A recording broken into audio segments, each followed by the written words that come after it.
Welcome to another edition of the DC Sports Huddle. It is sponsored by MGM National Harbor. It's time to change the game at BetMGM Sports. I am Rob Woodfork alongside George Wallace, fresh from Washington Commanders practice on a Thursday. Dave Preston, repping Boston, even though there is no reason to be proud of them since they are not faring too great against the Orioles.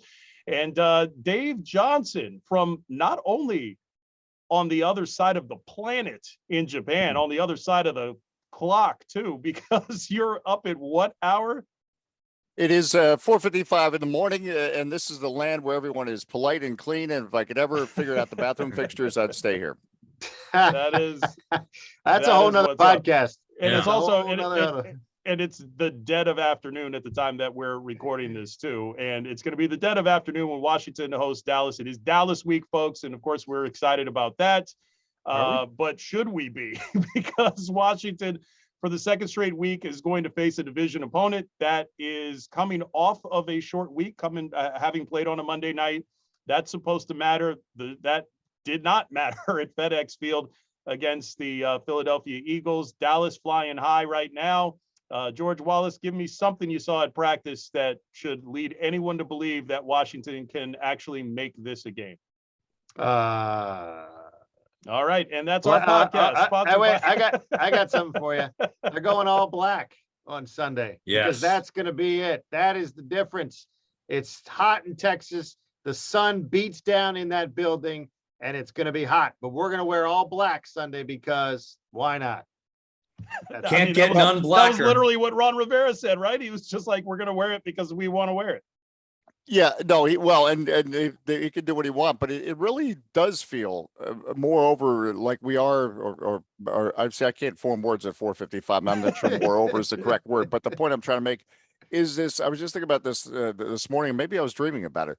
Just an amazing cul-de-sac. We truly are stuck in. I really do believe in Ron Rivera. I really think he is a smart guy, a good coach, but now we're starting to see the curse of Washington, I think, drape around him as I think we expected more out of this year. I think it's important not to get too wigged out about an Eagles loss because let's face it, the division, it's clear they're the best of the division. So there's no shame in that, but then it also makes you wonder, well, where are we going after 3 years of Ron Rivera? I'm more concerned about the Detroit Lions loss when I think about that. I'm more concerned about how they're starting games. And it reminds me of Dave Preston. You called it. I will salute you.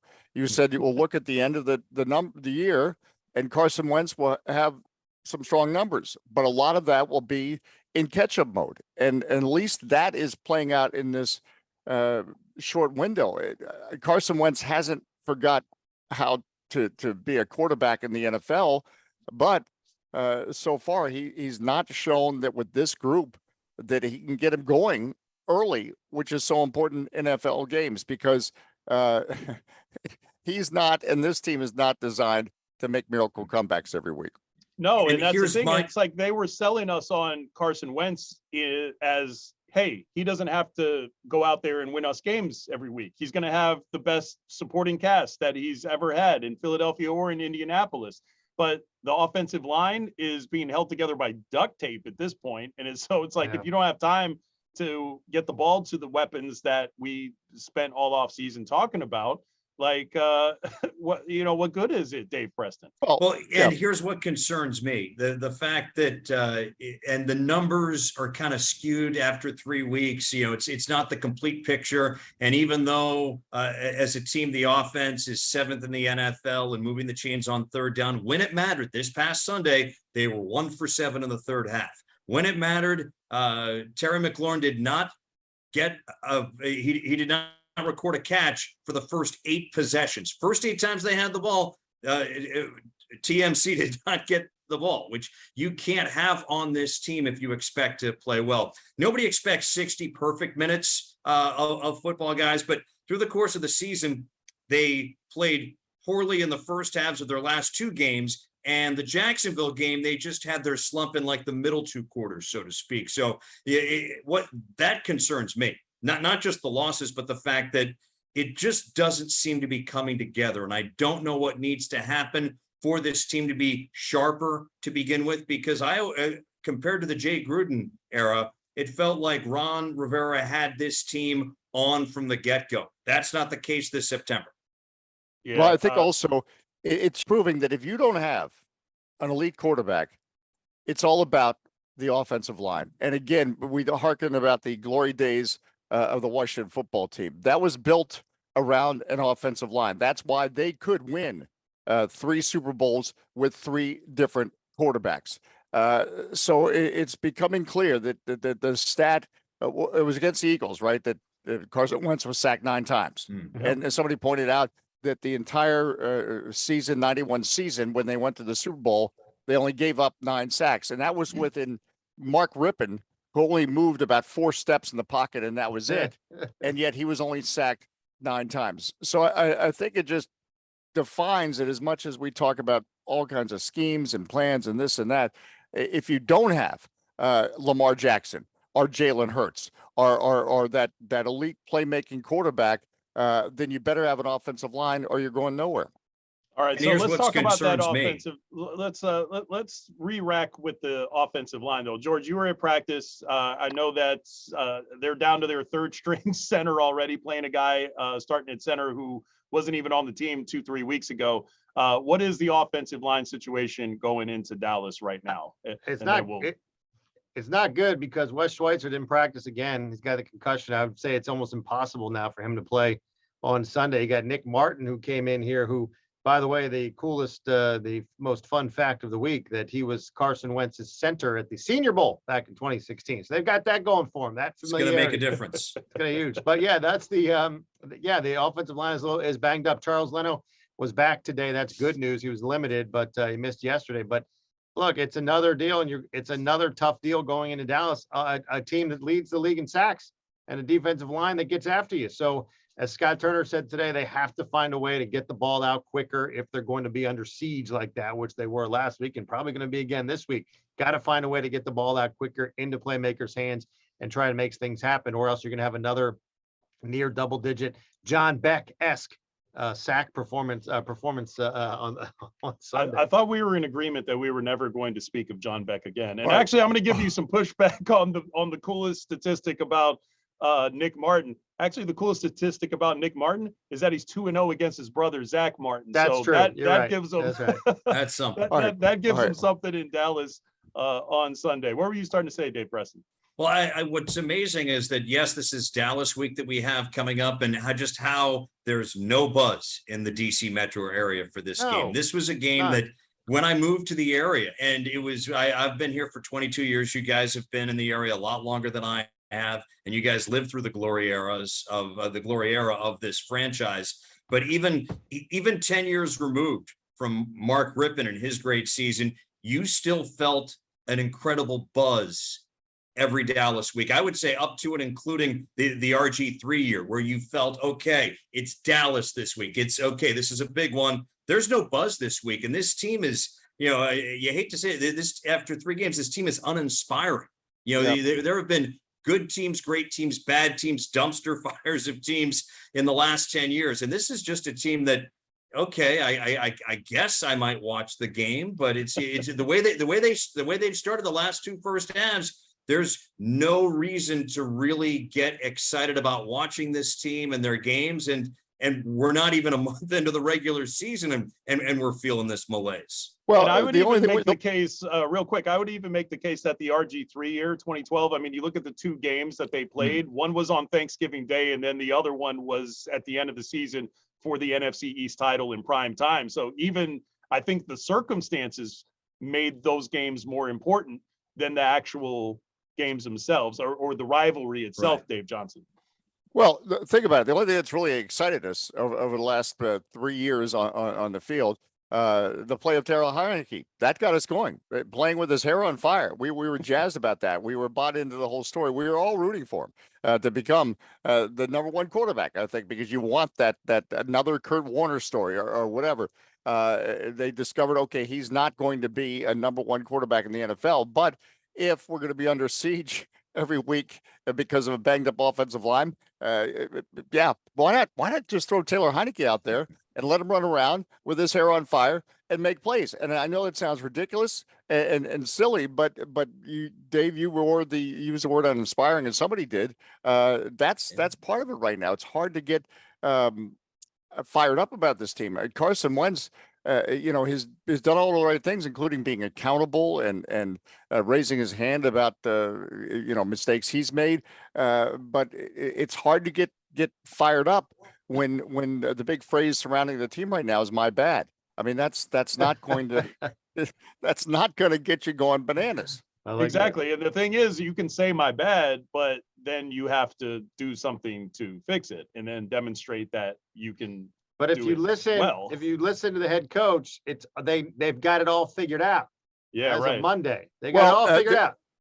This was great about the discussing the secondary. Apparently, because they've been given a big place, as we all know. But I love the quote this week where last week when they gave up big plays to the Eagles, they were where they needed to be. They just didn't get to the ball. Right. The previous week against the Lions, they weren't where they needed to be. So again, I guess this is the week where the third step, you get to the ball and don't give up the big plays. So, or will they get to the ball this week but not make the tackle? Right. They might. So, I think there are at least 7 more steps before they actually make the tackle when they should. And we've talked about this team, what have you, being uninspired. You know who has been awesome this year? Tressway. Maybe because they have to punt so many times, but you see him. He averaged over 50 yards a kick this past Sunday. It's akin to, and this is before my time, but I used to hear my uncle talk about what a shame it was that Ernie Banks for the Chicago Cubs, Hall of Famer, never got a chance to be in the playoffs, and his talent was wasted. Tressway is too good for this team and too good for this franchise. And thank goodness he's on this team, because if he was not, I can only imagine the field position that we'd be stuck with. But that's the most damning aspect of this franchise, is that their best and most popular player is the punter. And also they're going to ruin him too. Bad thing is in the NFL world of central marketing, where the NFL controls everything. They might even control this DC Sports Huddle, and we're not aware of it because that's how they work as the centralized government they are. So you've made it when you become like a spokesman for a local convenience store. Justin Tucker, he's a kicker. But you're not going to become a spokesman for a local convenience store or a pizza chain as a punter. It's just not going to happen. So sadly, we don't even get that anymore. We don't even get bad widescreen TV commercials anymore. I don't even know if they have them, but that's the kind of commercials, the Washington Commander, the Hogs offensive line. Remember the big offense, the big screen TVs, which, nobody watches TV anymore. They should just be listening to the radio or watching on their computer. So Joe Jacoby, what an actor. Yeah. All right. So he should be in the Hall of Fame though. Yeah, absolutely. Oh, yeah, that's another discussion for another day. So, all right, guys, what's our picks for the game? I'm going to give you 2 keys. Number 1, when Washington has the ball, they've got to run. Dallas giving up 136 rush yards per game so far this season. So there are some rushing yards to be had if Washington commits to it and stops trying to prove to us that Carson Wentz was a good idea. When Dallas, but it doesn't matter if the line is not going to hold. It's not. But the easiest thing, but the easiest thing for an offensive lineman to do is to push forward and try to create some holes, as opposed to having to, step back and have to try to pass block. So when you're starting second and third string guys, you want to run it instead of having to drop back to pass a bunch of times. When Dallas has the ball, averaging only 15.3 points per game. As much as everybody wants to talk about Cooper Rush, like he's been doing some great shakes, it's really been the Dallas defense doing that. So if you can keep, your defense off the field and get to Cooper Rush and make Cooper Rush look like Cooper Rush, then Washington has a chance in this game. I don't think they're going to pull it off, though. I think they are dressing for their own funeral in the all black. I got Dallas winning this one 21-18, because the scores are always weird. And for some reason, Ron Rivera really likes 2-point conversions in spots where they don't belong. Dave Preston, what's your game prediction? I've got them losing 23-11. I see them coming out in the first half, sleepwalking, Dallas getting a quick score or two, and then just pretty much, as we've seen opponents the last couple of weeks, putting the game plan into the fridge for the second half, getting a field goal here, field goal there. There's a fourth quarter touchdown that inspires those who still believe. I don't see them traveling well, even though they should have the advantage because Dallas is playing on Monday Night Football. That really helped them against the Eagles a few days ago. And I think there are more questions regarding strategy, tactics. Are they doing the right thing in the right spots? And there's more of a whirlwind after they lose by double digits to a Dallas team that could have been had. Yeah, and the other thing is they're starting quarterback while Dallas is starting their backup. So if Carson Wentz is worth those 2 draft picks, he ought to be able to outduel a guy like Cooper Rush, Dave Johnson. Well, no question, but I think there is some Cooper Rush magic. The fact that he's got 3 starts. He's their Taylor Heineke, right? He's their Taylor Heineke. No, but to your point, they are winning with defense, but clearly they're not falling down on offense totally because they must believe in him, and he's doing enough to get the job done. So I predict another 11-10 thriller like we saw last week with the Broncos. No, you were talking about. And the Daves are going for scorigami today. No. I'm going to go 24. I'm going to go boring. You guys got odd numbers in there. I'm going to go 24-14 in favor of the Cowboys. It just when Terry McLaurin did not have a catch until the third quarter against the Eagles. It smacked me in the face, and I thought, wow, there's a playmaker like him on the team, but if we can't get him the ball, this team is not going anywhere fast, and they're not going to win on the road against Cowboys. It's going to be another loss, and it's going to be 24-14. The Cowboys defense will make the difference.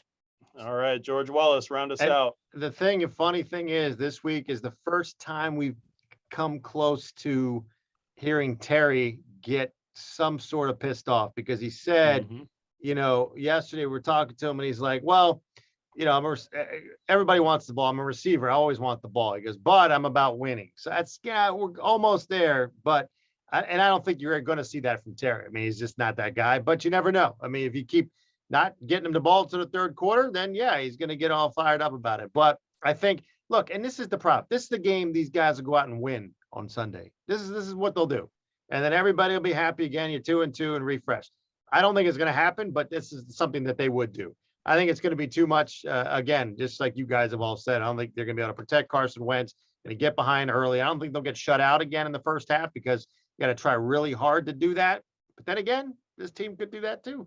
You maybe get a touchdown on the board in the first half. I think they lose by a touchdown as well. I think 24-17, they end up losing the game to Dallas. And then, folks, then I don't know what to tell you about next week. It's a long fall is what it's going to be, both literally and figuratively. Speaking of falling, Dave Preston likes to do that in photographs a lot. What do we think about the black uniforms? I'm going to go, I'm going to try and save us some time here for you to delve into the college football stuff to look ahead for the weekend. But I know you got to go do a sportscast. But what are your thoughts on the black uniforms? I don't like them. I don't like them at all. Granted, their base uniforms aren't even burgundy. They're more maroon and more black. Not a fan of it, but I understand that this is the league and this is what they do. Everybody, for the most part, in every sport has an alternate jersey or uniform, with the exception of maybe the New York Yankees. So not a fan. And if somehow these uniforms were to be left behind in Dallas, I wouldn't be upset. Well, you know what's going to happen? They're going to win in the uniform, and then Ron's going to ride it. You're going to ride. And then they're going to wear black every week. Every week. First time ever this franchise is wearing black. Look, I like the whole black. I like the look. Like, it's fine. I like it. It's something different. I don't know about the numbers. Like, they're sharp, the helmets. Don't get me wrong. But the numbers, I think, Rob, you and I were talking about it. I don't know about the numbers on the side. The W looks good in the front. It's smaller, but I kind of would like to see that on the side of the helmet. Yeah, and that's the thing. It's like, that looks very college. That looks very Alabama to me when you put the numbers on the helmets. I think that's unnecessary, and I wish they would do away with that. You could just put the logo there instead of just putting a random logo just like right in the middle of the front. Like, I still don't know why you wear. Look, they've worn white the first 2 weeks at home because it's the middle of the day. It's still summer out. It's light. Yeah. But now to go wear black down in Dallas, I don't get that at all. Yeah, and that's the thing. And just in terms of like the color. Like, I mean, just I like the aesthetic when you have two teams that have sort of complementary colors. And that's been the draw of Washington versus Dallas for a long time, is that they have the blue and the white Washington has the burgundy and the gold, and they were wearing white pants for a long time.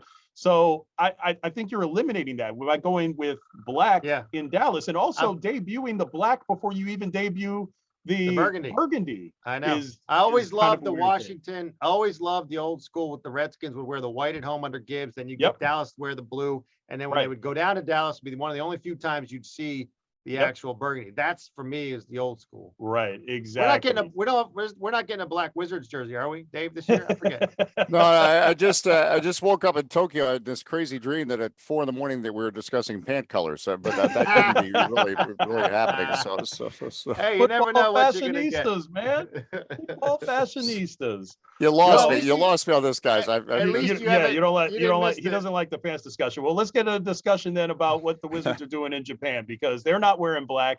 They are going back to those bad like early or late 90s teal jobs. The 25th anniversary of the Wizards. 25th, yeah. No, well, but what is you say bad, but I've seen so many fans on Twitter who are younger who don't remember those jerseys, and like, wow, cool. So it just goes to show you. That's why we're having a pant discussion at 4:45 in the morning, because the marketers know that there's a whole generation of people say, you know what, that looks pretty cool. The Washington Commanders wearing aqua or whatever. We had to send Dave to Japan to talk about the Commanders uniforms. Right.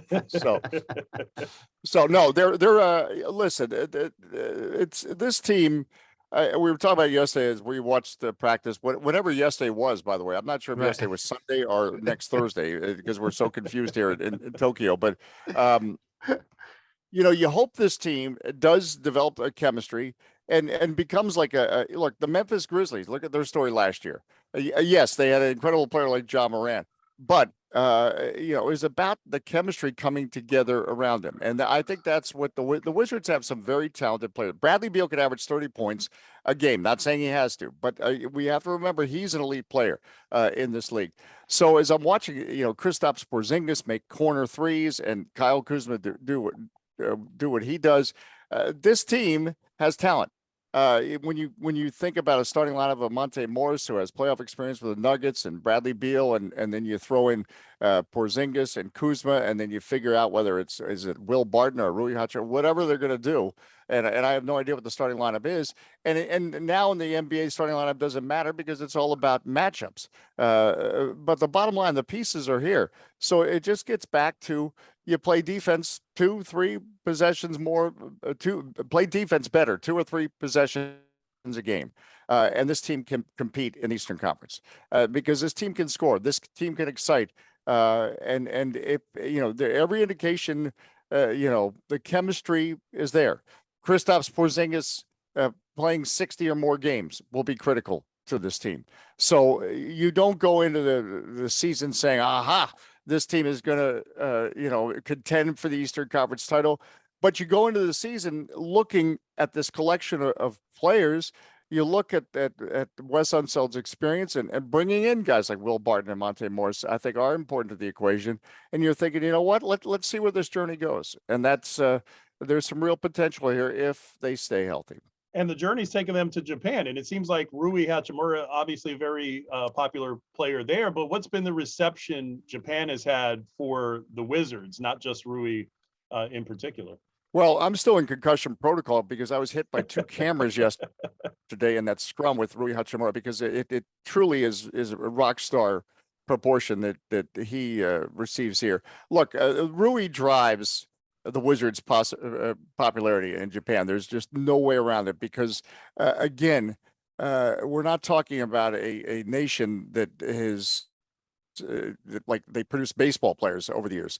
This is very special and very unique to the Japanese people. And I met sumo wrestlers yesterday, and one was telling me everyone loves Rui, and I realized whatever a sumo wrestler says, I'm going to agree with him because he looks like he could kill me. Yeah. But so the bottom line is this is a special situation actually with this Wizards team with Rui Hachimura, and to a lesser extent, I say lesser extent because the popularity is not as great because there's more people in Japan, but Deni Avdija in Israel. So there's a real international flavor about this team. And then you throw in the opponent, the Golden State Warriors. They're they're drawing the attention because they are the Warriors. That's the Steph Curry and NBA Finals. So the atmosphere yesterday is it was at the gym. It was the media coverage is crazy. We're gonna play at a super arena, which apparently is an indoor arena. And I had to double check this thing. Is this a baseball place or something? It's for indoors, but it seats 35,000 or Ken. So it's gonna be loud. And I just hope Wes Unseld Jr. Starts Rui Hachimura.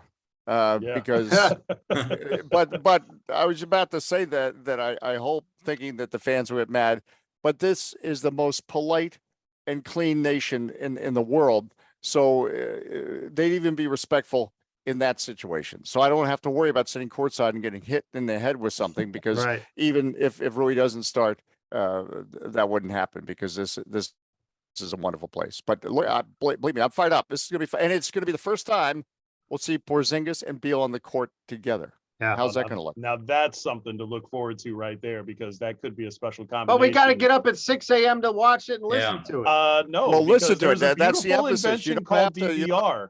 So you when don't- I wake up, that game will be in my DVR. Dave Preston. Forget your DVR. You're trying to kill my living here. It's radio. You get up and you listen to the radio.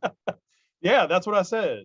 DVR. That's what I said. I'm going to edit it out. Dave Preston, give us what are we looking for in another exciting local college football weekend? Well, a big bounce back week for Maryland. I think a lot of people thought that they might lose to Michigan on the road last week, which they did. But if this team is, if this team is going to be where Coach Mike Locksley wants them to be as far as this program is building, they have to beat a Michigan State team that's lost 2 in a row, albeit to 2 schools that are unbeaten, and both are in the top 25 right now. A huge test for the Terrapins. They are at home. Rougher weekends for Virginia and Virginia Tech. They're both on the road, and they both have a lot of problems. Navy on the road at Air Force, where they haven't won since 2012. And who would have thought that the last remaining unbeaten FBS school in the area would be James Madison, the new kid in town?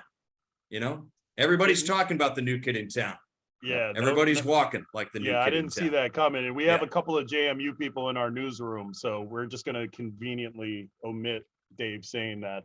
One last thing, guys. I know this is the final weekend of what has been a lost season for the Washington Nationals, but if you can get out to the ballpark and enjoy the summer of Joey. Joey Meneses has had a fantastic season since being called up, the overnight sensation, 30-year-old rookie. What's not to like about this guy? Thing is, I saw Sam Horn shine as a rookie for the Red Sox, and then he never approached that again. So you don't know if this is the only year that Joey Meneses is awesome, but enjoy him for one final weekend. Enjoy this team with a lot of building blocks on the field at Nats Park, weather permitting.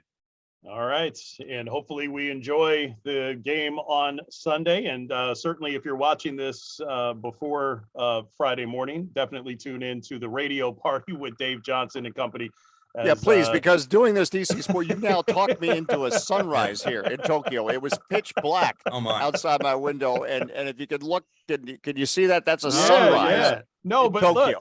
Look, but you're used to these hours. You've been doing morning drive at WTOP for how many decades? Yeah, but today he was on at nighttime there. Yeah, I know. I was your midnight jazz host on WTOP this morning. But did you miss dinner? You didn't miss dinner, did you?